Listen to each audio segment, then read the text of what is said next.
ஓம் நமோ நாராயணாய. நம்ம கடந்த பதிவுகளில் 4000 திவ்ய பிரபந்த பாசுரங்களில் ஒவ்வொன்றா பார்த்துட்டு வந்துட்ருக்கோங்க. இப்படி பார்த்ததில் நம்ம இதுக்கு முன்னாடி இருக்கக்கூடிய பதிவுகளில் 108 திவ்ய தேசங்களும் அந்த திவ்ய தேசங்களுடைய தல வரலாறுகள், அந்த ஒவ்வொரு தலத்துக்கும் மங்களாசாசனம் செய்யப்பட்ட பாசுரங்கள் இதெல்லாமே பார்த்துட்டு அதனுடைய விளக்கங்கள்லாம் பார்த்தோம். இன்றைக்கி நம்ம பார்க்க போகிறது என்ன அப்படின்னா, நாச்சியார் திருமொழியில் 13ஆம் திருமொழி கண்ணன் என்னும் அப்படிங்கிற இந்த 10 பாசுரங்களை நம்ம இங்கே பார்க்க போகிறோம். இதில் என்ன அப்படின்னா, ஒவ்வொரு இதுக்கு முன்னாடி பாசுரங்களை நாச்சியார் என்ன பண்ணாங்க அப்படின்னா, ஒவ்வொருத்தவங்களையும் அனுப்பி தூது விட்டாங்க. அப்புறம் சங்குக்கிட்ட கேட்டாங்க. இந்த மாதிரி ஒவ்வொன்றா பார்த்தாங்க. இப்போ கடைசி 12ஆம் பாசுரத்தில் என்ன சொல்கிறாங்க அப்படின்னா, என்னை கொண்டு போய் ஆயர்பாடியில் விட்டுருங்க, நான் போய் கண்ணன்கிட்டேயே போயிடுறேன் அப்படின்னு சொல்லி கேட்குறாங்க. ஆனால் அங்கே இருக்கவங்க என்ன பண்ணலை, ஸ்ரீவில்லிபுத்தூரில் இருக்கக்கூடியவங்க நம்ம ஆண்டாள் அம்மாவை அங்கே கொண்டு போய் விடலை. அப்போ என்ன சொல்கிறாங்க அப்படின்னா, சரி நீங்கள் யாரும் என்னை அங்கே தான் கொண்டு போய் விட மாட்டேங்கிறீங்க, நீங்கள்லாம் தயங்குறீங்க அங்கே என்னை கொண்டு போய் விடுறதுக்கு, அட்லீஸ்ட் நீங்கள் என்ன பண்ணலாம், பெருமாளோட தொடர்பு இருக்கக்கூடிய ஏதாவது ஒரு பொருளை என்னோட கொண்டு வந்து கொடுங்க, என்கிட்ட கொண்டு வந்து சேர்த்துருங்க, இல்லைன்னா நான் என்னோடய உயிரையே விட்டுருவேன். அந்த அளவுக்கு பெருமாள் மேலே என்ன பண்ணுறாங்க, அவங்களுக்கு ஈடுபாடு. அவங்க பிராட்டி தாயார் இல்லையா, பூமியில் நம்மளுடைய பெரியாழ்வாருக்காக சேவை செய்கிறதுக்காக பிறந்தாங்க. பிறந்து முடிச்சுட்டு அவங்க என்ன பண்ணுவாங்க, பெருமாள் கிட்ட போய் சேர்றதுக்காக நம்மளுடைய ஆண்டாள் நாச்சியார் அவங்களுடைய வயது பருவத்தில் நம்மளுடைய கிருஷ்ணன் மேலே பெருமாள் மேலே மிகுந்த காதல் கொள்கிறாங்க. அப்படி நான் அவர்கிட்ட நான் ரொம்ப முறை கூப்பிட்டுட்டேன், அவரும் வரல, நீங்களும் என்னை கொண்டு போய் விடலை, இப்போ நான் உயிரோடு இருக்கணும் அப்படின்னா நீங்கள் என்ன பண்ணணும், அவரோட பெருமாள் மேலே சாத்தக்கூடிய அந்த பீதாம்பர ஆடை இருக்குல்ல, அதைவாது என்கிட்ட கொண்டு வந்து கொடுங்க. அப்படி இல்லையா, பெருமாள் குழல் ஊதுவார் இல்லையா, அதில் அவருடைய அந்த வாயிலிருந்து வரக்கூடிய அந்த நீர் இருக்குல்ல, அதைவாது என்கிட்ட கொண்டு வந்து கொடுங்க. இல்லையா, திருத்துழாய் மாலை அணிவார் இல்லையா பெருமாள் கண்ணபிரான், அந்த கண்ணபிரான் அணிஞ்சிருக்கக்கூடிய திருத்துளை மாலையவாவது கொடுங்க. இல்லை அப்படின்னா அவர் மேலே அந்த வனமலையை சாத்திருப்பாங்க இல்லையா, அந்த வனமலைங்கிற அந்த மாலையவாவது என்கிட்ட கொண்டு வந்து கொடுங்க அப்படின்னு பெருமாள் மேலே இருக்கக்கூடிய எதையாவது ஒன்றாவது கொண்டு வந்து என்கிட்ட கொடுங்க அப்படின்னு சொல்லி கேட்குற மாதிரியான பாசுரங்கள் இந்த பாசுரங்களில் அமையுதுங்க. மிக அழகாக நாச்சியார் இங்கே சொல்கிறாங்க. பாசுரம் 627லிருந்து 636 வரைக்கும் இருக்குங்க. 627வது பாசுரம். கண்ணன் என்னும் கருந்தெய்வம் காட்சி பழகி கிடப்பேனை புண்ணில் புலி பெய்தாற்போல புறம் நின்று அழகு பேசாதே, பெண்ணின் வருத்தம் அறியாத பெருமான் அறையில் பீதக வண்ண ஆடை கொண்டு என்னை வாட்டம் தனிய வீசீரே. 628. பால் ஆளிலையில் துயில்கொண்ட பரமன் வளைப்பட்டு இருந்தேனை வேளால் துன்னம் பெய்தாற்போல் வேண்டிற்று எல்லாம் பேசாதே, கோளால் நிறைமேய்த்து ஆயனாய் குடந்தை கிடந்த குடம் ஆடி நீளார் தன்ன துளாய் கொண்டு என் நெறி மென் குழல்மேல் சூட்டீரே. 629.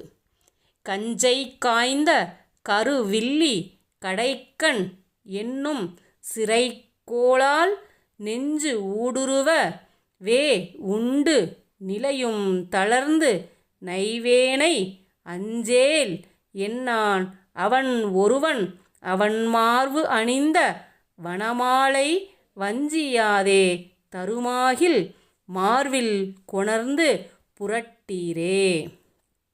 630.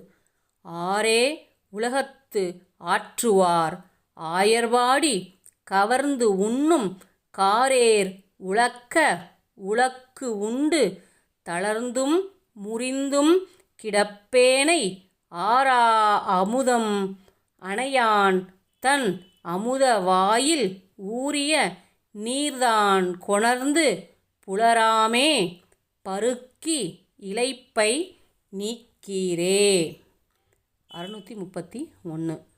அழிலும் தொழிலும் உருக்காட்டான் அஞ்சேல் என்னான் அவன் ஒருவன் தழுவி முழுசிப் புகுந்து என்னை சுற்றி சுழன்று போகானால் தலையின் பொழில்வாய் நிறை பின்னே நெடுமால் ஊதி வருகின்ற குழலின் துளைவாய் நீர்கொண்டு குளிர முகத்துத் தடவீரே.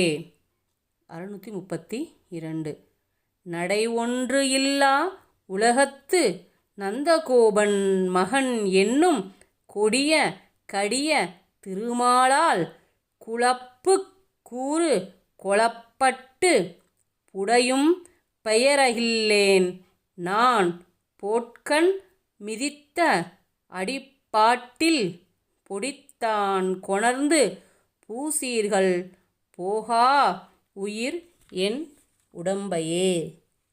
பாசுரம் 633. வெற்றி கருளக் கொடியான் தன் மீது ஆடா உலகத்து வெற்ற வெறிதே பெற்ற தாய் வேம்பே ஆக வளர்த்தாளே குற்றம் அற்ற முளைதன்னை குமரன் கோலப்பனை தோளோடு அற்ற குற்றம் அவைதீர அணைய அமுக்கிக் கட்டீரே. 634. உள்ளே உருகி நைவேனை உளலோ இளலோ எண்ணாத கொல்லை கொல்லி குறும்பனை கோவர்த்தனனை கண்டக்கால் கொல்லும் பயன் ஒன்று இல்லாத கொங்கைதன்னை கிளங்கோடும் அள்ளி பறித்திட்டு அவன் மார்பில் எரிந்து என் அழலை தீர்வேனே. 635. கொம்பை முளைகள் இடர்தீர கோவிந்தர்க்கு ஓர் குற்றேவல் இம்மை பிறவி செய்யாதே இனிப்போய் செய்யும் தவன்தான் என் செம்மையுடைய திருமார்பில் சேர்த்தானேலும் ஒரு ஞான்று மெய்மை சொல்லி முகம் நோக்கி விடைதான் தருமேல் மிக நன்றே. 636. அல்லல் விளைத்த பெருமானை ஆயர்பாடிக்கு அணிவிளக்கை வில்லி புதுவை நகர் நம்பி விட்டு சித்தன் வியன் கோதை வில்லை தொலைத்த புருவத்தால் வேட்கை உற்று மிக விரும்பும் சொல்லித் துதித்த வல்லார்கள் துன்பக் கடலுள் துவளாரே. இந்த 635வது பாசத்தில் என்ன சொல்கிறாங்க அப்படின்னா, கிளர்ந்த பருத்த கொங்கையினுடைய குமைச்சல் தீரும்படி கண்ணபிரானுக்கு அந்தரங்கமான கைங்கரியத்தை இந்த பிறவியில் நான் செய்யலைன்னா வேறு எந்த பிறவியில் போய் நான் செய்ய போகிறேன். அதாவது பிறந்த இந்த பிறவிலேயே என்ன பண்ணிடணுமா, பெருமாளுக்கு செய்யக்கூடிய கைங்கரியங்களை செஞ்சிடணுமா. இதை விட்டுட்டு நம்ம வேறு எப்போ போய் நம்ம எங்கே போய் பிறந்து வேறு இடத்துல எங்கே போய் பிறந்து எங்கே போய் தவம் செஞ்சு அவரை போய் நான் அடைய போகிறேன் அப்படின்னு சொல்லி சொல்கிறாங்க. அதனால் செவ்வையை உடையதான திருமார்பிளை அவரோட பெருமாளோட திருமார்பிள் இருக்கு இல்லைங்களா, அதில் என்னை சேர்த்துக்கு கொண்டாகினில் நல்லது. அவர் அவரோட மார்பிளை மகாலட்சுமி பிராட்டி இல்லையா, அதனால் மார்பிளே போயிருக்கணும்னு ஆசைப்படுறாங்க. அப்படி மார்பிளை போய் என்னை சேர்த்துக்கிட்டாலும் சரிதான், அப்படி இல்லை அப்படின்னா என்னோட முகத்தை பார்த்துட்டு நீ எனக்கு வேணாம் போ அப்படின்னு கூட என்னை தள்ளி விட்டுட்டா கூட பரவாயில்ல, எதுவுமே சொல்லாமல் இப்படியே இருக்கிறது என்ன, அப்படியே சொல்லிட்டா கூட நான் நல்லா இருப்பேன்ல அப்படின்னு சொல்லி மிக அழகாக ரொம்ப வருத்தப்பட்டு சொல்கிறாங்க இந்த பாசுரத்தில். கடைசி பாசுரத்தில் பலன் என்ன சொல்கிறாங்க அப்படின்னா, வில்லை தோற்கடிக்கக்கூடிய புருவங்கள் உடையவங்களாக இருப்பாங்களாம் ஆண்டாளம்மா. அப்படி ஸ்ரீவில்லிபுத்தூருக்கு தலைவராக இருக்கக்கூடிய பெரியாழ்வாரனுடைய மகளாய் ஆச்சரிய குணசாலியான ஆண்டாள் இங்கே அந்த திரு ஆயப்பாடியில் இருக்கக்கூடிய தீங்குகள் எல்லாத்தையும் என்ன பண்ணாராம், பெருமாள் அழிச்சிட்டாராம். அப்படி அழித்த பெருமையை உடையவரும் திருவாய்ப்பாடிக்கு மங்கள தீபம் போன்ற பிரகாசமானவருமான கண்ணபிரானை ஆசைப்பட்டு ஆறாத காதல் தோற்றமாக இருந்தாங்களே, ஆறாத காதல் உற்றவங்களாக இருக்கக்கூடிய இந்த ஆண்டாளம்மா அருளி செய்த இந்த 10 பாசுரங்களையும் ஓத வல்லவர்கள் எந்த ஒரு துன்பத்திலையும் துவள மாட்டாங்க. சம்சார கடலிலேயும் இந்த பூமியில் நடக்கக்கூடிய எந்த ஒரு துன்பத்திலையும் அவங்க என்ன பண்ண மாட்டாங்களாம், துவள மாட்டாங்களாம். அவங்க வருத்தமே இல்லாமல் வாழ்வாங்க இந்த 10 பாட்டை அப்படின்னு படித்தவங்க அப்படின்னு சொல்கிறாங்க. அதனால் யாரெல்லாம் ரொம்ப வருத்தமாக இருக்காங்களோ அவங்களாம் இந்த 10 பாசுரங்களை படித்து வருத்தங்களை போக்கிக்கிறதுக்கான வாய்ப்பை பெறுங்க. ஆண்டாள் திருவடிகளே சரணம். ஓம் நமோ நாராயணாய.